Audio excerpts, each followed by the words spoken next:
Meu caro vestibulando, minha cara vestibulanda, aqui professor Guilherme Lemos, da sua disciplina de atualidades. Essa semana nós vamos trabalhar, na realidade, uma decisão histórica. Nós vamos nos apropriar de um fato da atualidade. Ligado a esse fato de atualidade, a gente vai trabalhar todo o arcabouço teórico, o tema. Você já está ligado com a estrutura da nossa aula. Qual é essa estrutura? Um tema e dentro do tema o fato da atualidade. Hoje nós vamos trabalhar o tema direito homoafetivo e o fato da atualidade, a legalização do casamento homoafetivo nos Estados Unidos, tá bom?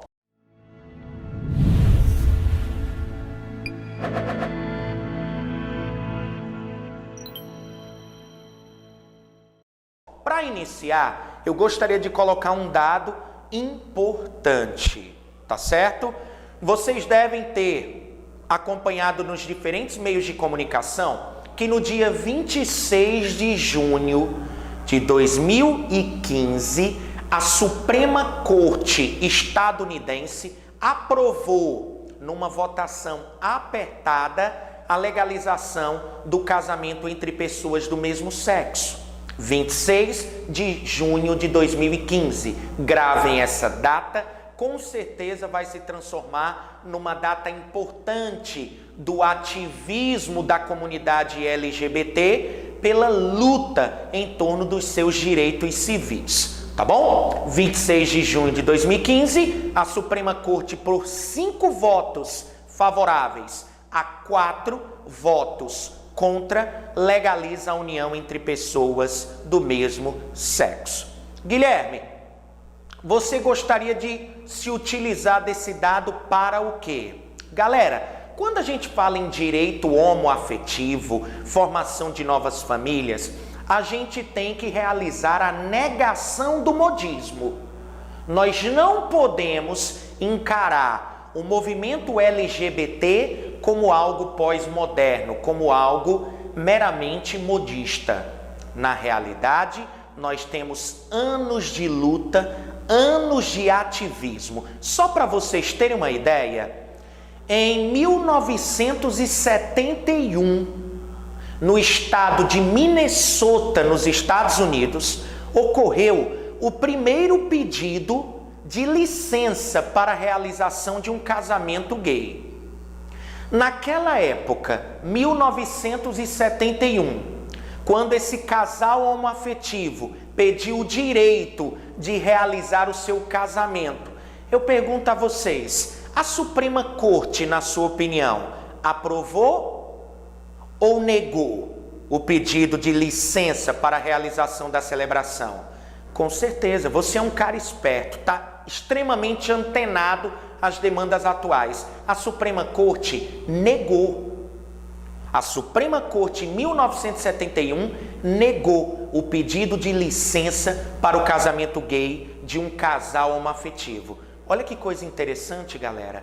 44 anos depois, essa mesma Suprema Corte que havia negado há 44 anos, legaliza o casamento gay para todo o país. Onde eu quero chegar? Os Estados Unidos é uma república federativa. Os Estados Unidos são formados por 50 estados.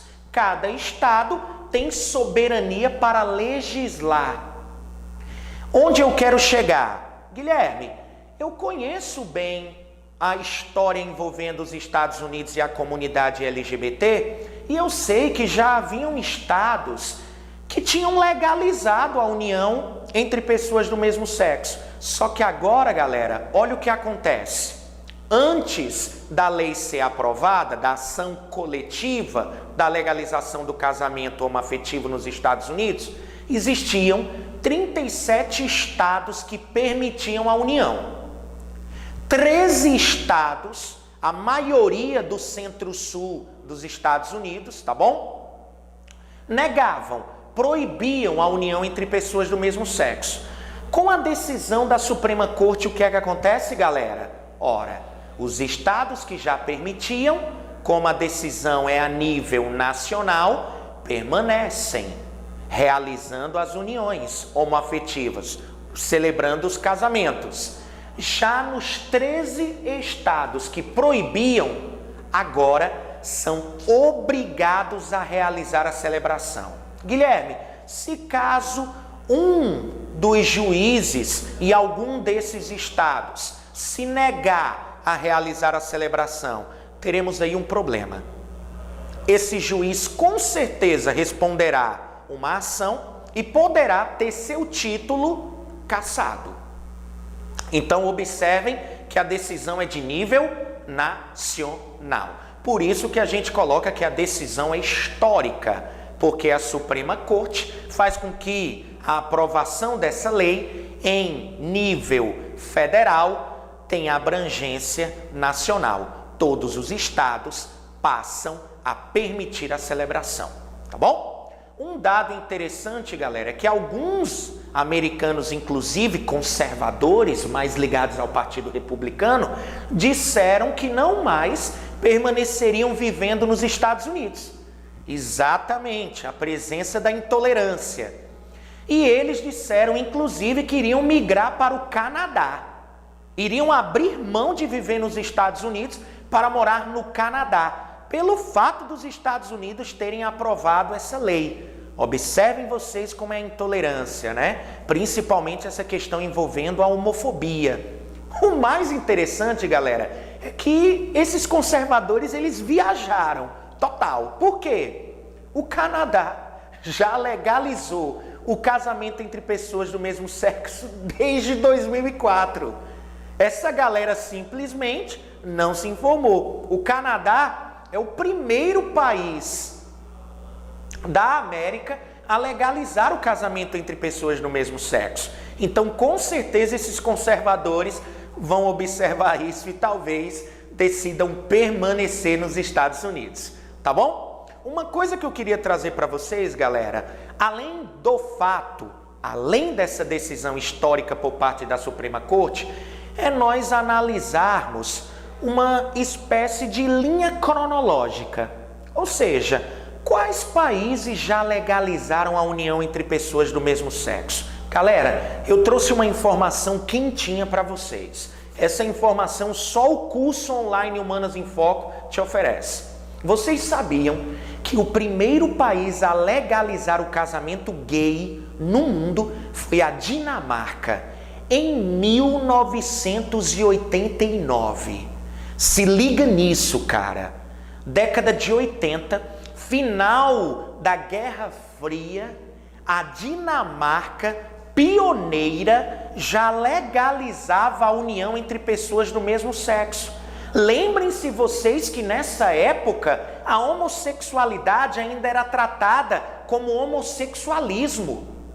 Dentro da Convenção Internacional de Doenças, a homossexualidade, ainda chamada de homossexualismo, era definida como uma doença mental. Só em 1993, o homossexualismo, pelo menos essa denominação, é substituída por homossexualidade e deixa de ser uma doença, como de fato não é. A homossexualidade deve ser compreendida como um estilo de comportamento que incide sobre a orientação sexual de um indivíduo que passa a desejar um outro de mesmo sexo. A homossexualidade é um fato. Não estou aqui, entrando no mérito de nós discutirmos o que é certo, o que é o errado. Eu estou trazendo para vocês o direito ao homoafetivo como um fato, tá certo? Tá bom? Então, galera, observem vocês o pioneirismo da Dinamarca, né? Você deve recordar que não só a Dinamarca, como os países ali dessa região da Europa nórdica, né? A região da Escandinávia, se você observar, Suécia, Holanda Islândia, Portugal, essas nações ali do norte da Europa já legalizaram a união homoafetiva desde 2001. A Dinamarca em 1989, a Holanda, Suécia em 2001, e aí começa um movimento, principalmente a partir da entrada do século XXI, os países legalizando. É que além desses países da Europa, eu tenho o Canadá, primeiro país da América a legalizar o casamento homoafetivo, a África do Sul. A África do Sul já legalizou a união homoafetiva. Lembrem-se que a África do Sul também tenta desconstruir o mito de atraso, né? Por isso uma decisão até, enfim, modernista para os padrões sul-africanos, tá certo? Além da África do Sul, bom, eu poderia citar vários outros. Na América Latina, chama a atenção em 2010 a Argentina, né?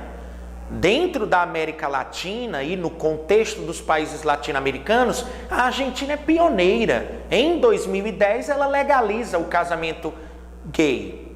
O Uruguai, não esqueçam, José Pepe Mujica, em 2013, legaliza. No mesmo ano, em 2013, a França, maior democracia europeia, também legaliza a união entre pessoas do mesmo sexo. E o Brasil, exatamente. Dado aí importante, o Brasil legaliza a união homoafetiva em 2013. Só que eu quero fazer um apontamento importante. Você que está ligado nessa aula deve atentar. Em 2011, a união homoafetiva ela foi reconhecida.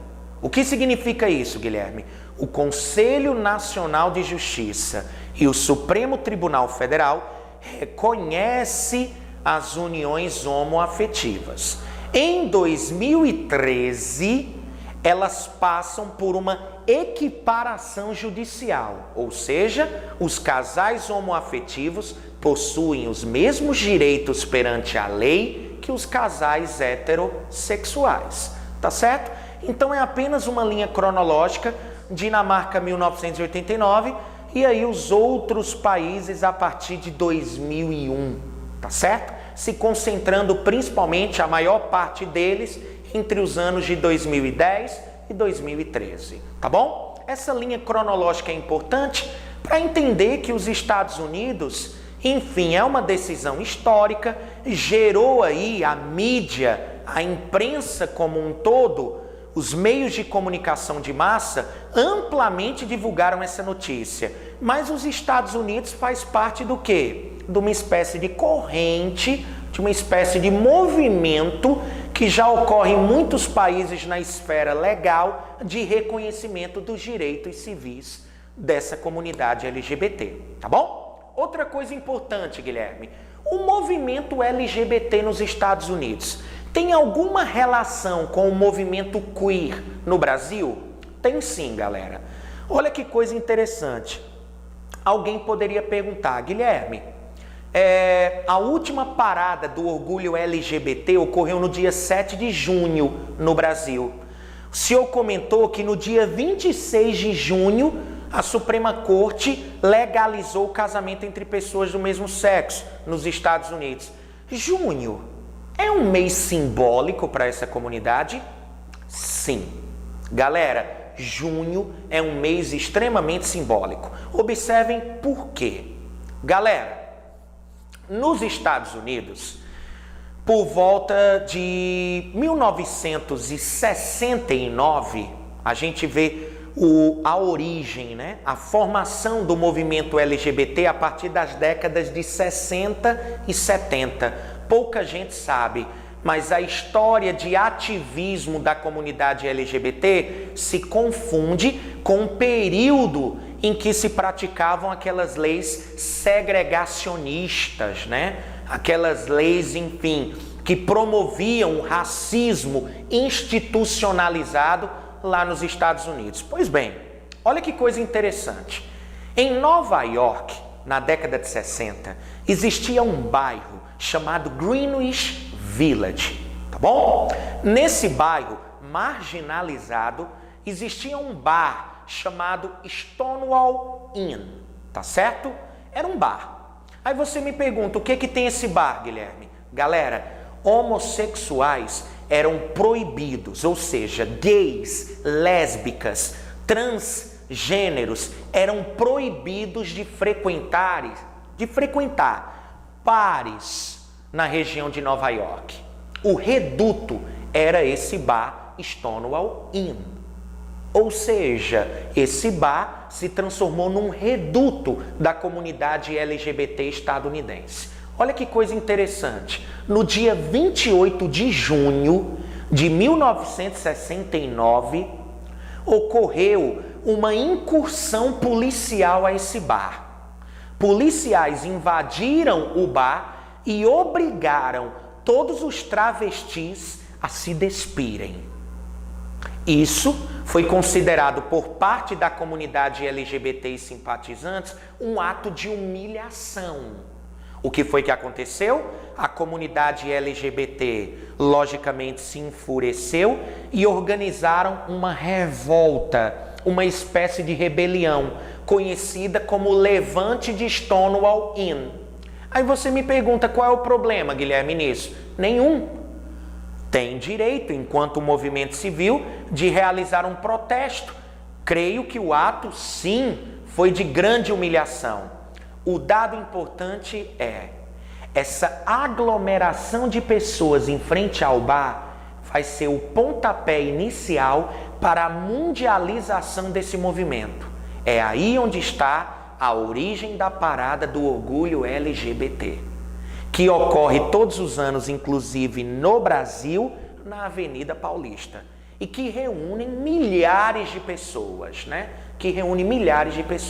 Então tá aqui a origem. Não esquecer que a comunidade LGBT nos Estados Unidos se aproximou do movimento dos Panteras Negras, não esqueçam disso, e que se confunde também a luta, enfim, pelo ativismo gay com a luta pelo fim das leis segregacionistas, tá bom? Década de 60 e 70. Guilherme, trazendo um pouco o direito homoafetivo para o Brasil. No Brasil, nós temos também um movimento histórico do LGBT? Sim. Olha que coisa interessante, galera. Em São Paulo, existia um bar que funcionava muito semelhante ao Stonewall Inn, em Greenwich Village, Nova York. O nome desse bar ficou conhecido popularmente como Ferros Bar. Ferros Bar. E o mais interessante é que existia um jornal. A comunidade LGBT, em busca, né, de seus direitos, tinha um folhetim, mas o folhetim se chamava Xana com Xana. Olha a expressão. O folhetim era intitulado de Xana com Xana. Onde é que tu quer chegar, Guilherme? A luta da comunidade LGBT no Brasil também ocorre durante as décadas de 60 e 70.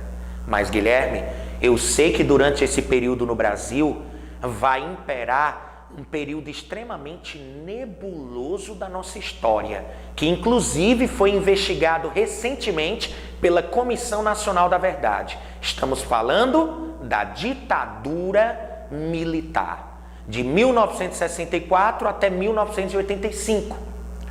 Onde é que tu quer chegar? Galera, muitos historiadores, quando trabalham a ditadura militar, geralmente fundamentam a sua explicação sobre as pessoas que foram perseguidas pelo fato de serem opositores políticos da ditadura.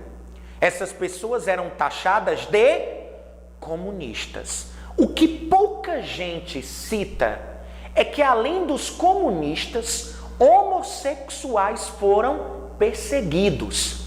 O que eu estou dizendo é que durante a ditadura militar, os grandes inimigos desse período eram o comunismo e o homossexualismo.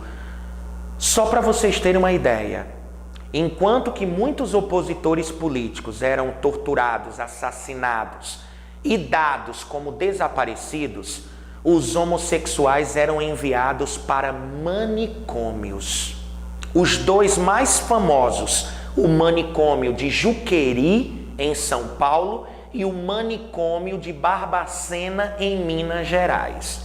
Então, o que eu quero que você observe é que a ditadura militar significou também um capítulo importante que a Comissão Nacional da Verdade fez questão de fazer um resgate do que aconteceu também com parte da comunidade LGBT.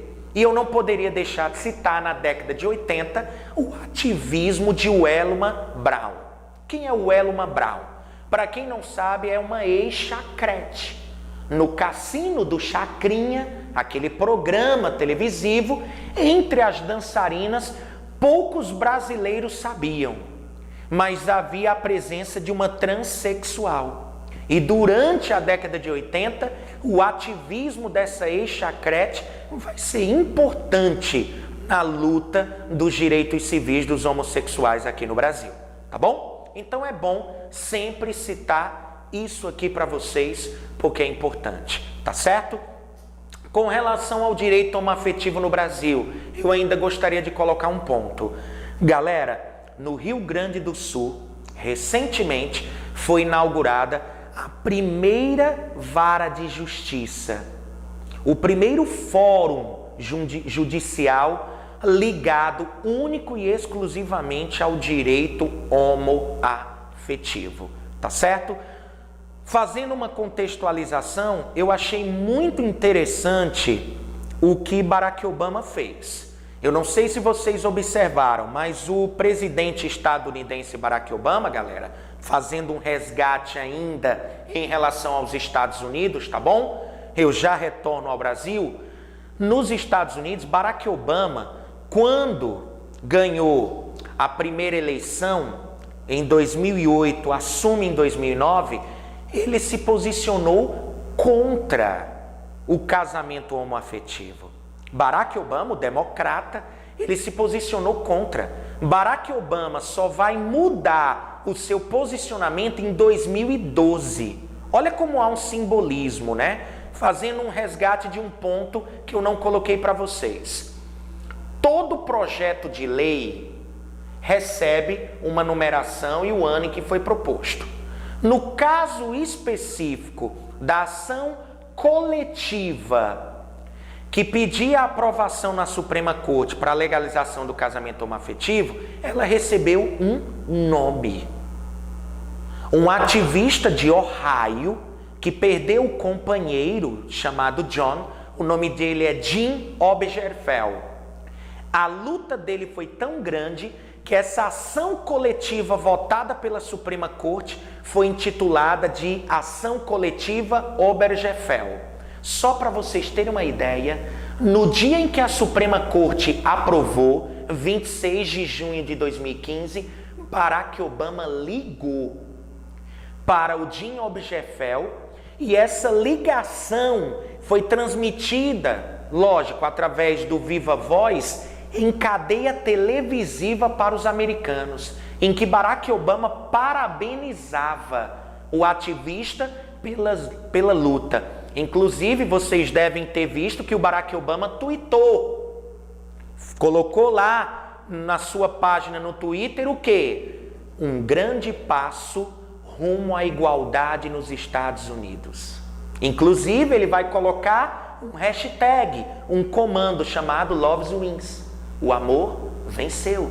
O amor vence. E olha que coisa interessante. O Mark Zuckerberg, o multibilionário dono da rede social Facebook, que, lembrem-se, primeira rede social a ser lançada na Bolsa de Valores, olha o que ele fez. Mudou, alterou a imagem da capa do perfil dele, colocando a imagem dele e sobre o arco-íris. O que foi que aconteceu? A ação viralizou. E muitos habitantes do planeta, inclusive milhares de brasileiros, mudaram a sua capa com o rostinho lá com o arco-íris sobre. Pouca gente sabe que aquilo teve um fundamento. Qual foi o fundamento? A decisão histórica da Suprema Corte. Às vezes, por modismo, a galera, eu não sei o que é que está acontecendo, mas eu vou mudar aqui minha foto também. Eu quero ver minha foto também com arco-íris sobre. Mas lógico, aqui o nosso papel é te desvencilhar, né? Desvendar essas coisas que estão aí por trás, tá certo? Então, galera, eu acho que essas informações foram extremamente pertinentes, tá certo? O Jim Obergefell fez uma colocação no discurso após a aprovação da decisão histórica que me chamou a atenção. Ele disse assim: o que é o casamento para você? O casamento é uma das mais antigas instituições. Ela simboliza ideais de amor, cumplicidade, fidelidade e devoção. Eu pergunto a vocês, galera, onde um casal homoafetivo que deseja se casar um com o outro fere esse simbolismo? Pelo que eu vejo, são duas pessoas de mesmo sexo que estão unidas através de um laço de afeição. Não estou aqui colocando qualquer dado em relação à cultura cristã ocidental. Sabemos que existe uma Bíblia, um livro sagrado. Sabemos que essa Bíblia reconhece a homossexualidade, condena o ato pecaminoso, mas estamos aqui trazendo o caráter legal, tá certo? De acordo com a Constituição norte-americana, ela prega a igualdade. Então, a Constituição deve requerer a igualdade entre todos perante a lei. É isso que a comunidade LGBT quer ver reconhecida, tá certo? Eu agradeço a cada um, espero que as informações tenham sido pertinentes. É uma aula rápida, uma aula com um tema que a gente acha que pode vir. E por que eu peço que você preste atenção?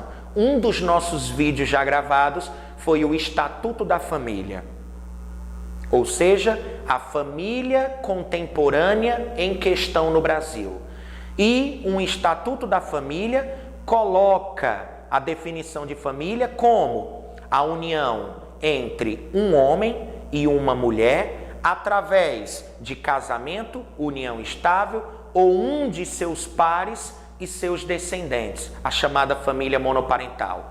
Óbvio que os Estados Unidos apresentam uma centralidade. O que é que significa isso? Se intitulam a maior democracia do mundo. O que ocorre nos Estados Unidos, de acordo com a globalização econômica e midiática, vira notícia em todo o mundo. Então, será que o Brasil vai aprovar o Estatuto da Família com essa definição limitada de família, ou vai ser influenciado pelo que está acontecendo nos Estados Unidos? A questão é, se nós aprovarmos o Estatuto da Família, estaremos, óbvio, em contraposição à corrente que está acontecendo no mundo. Então, chama a atenção desse viés para que vocês analisem, tá bom? Pessoal, um ponto interessante em relação à legalização do casamento homoafetivo nos Estados Unidos é que no país já existem 390 mil casais gays.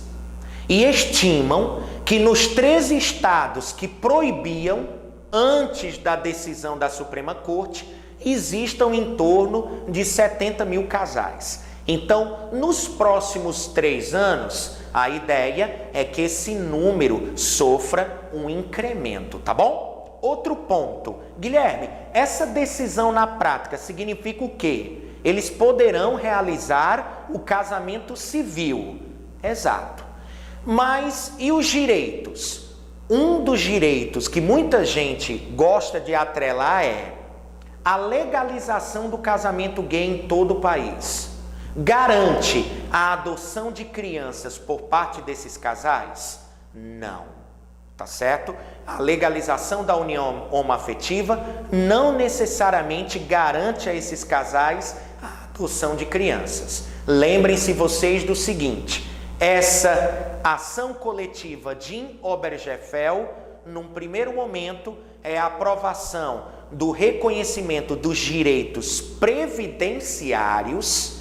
Esses casais passam a ter todos os direitos que a Previdência Social garante e, além disso, eles podem realizar a declaração conjunta de imposto de renda. Por exemplo, você pode colocar o seu parceiro, o seu companheiro, como um dependente. E aí ele goza de todos os direitos inerentes à legislação. Tá certo? Tá bom? Esse é o dado importante que eu queria te trazer. Finalizo aqui, professor Guilherme Lemos, Humanas em Foco, H aqui no coração. E você já sabe, aprender aqui ficou cada vez e está ficando cada vez mais divertido. Um abraço e até a próxima, se Deus quiser.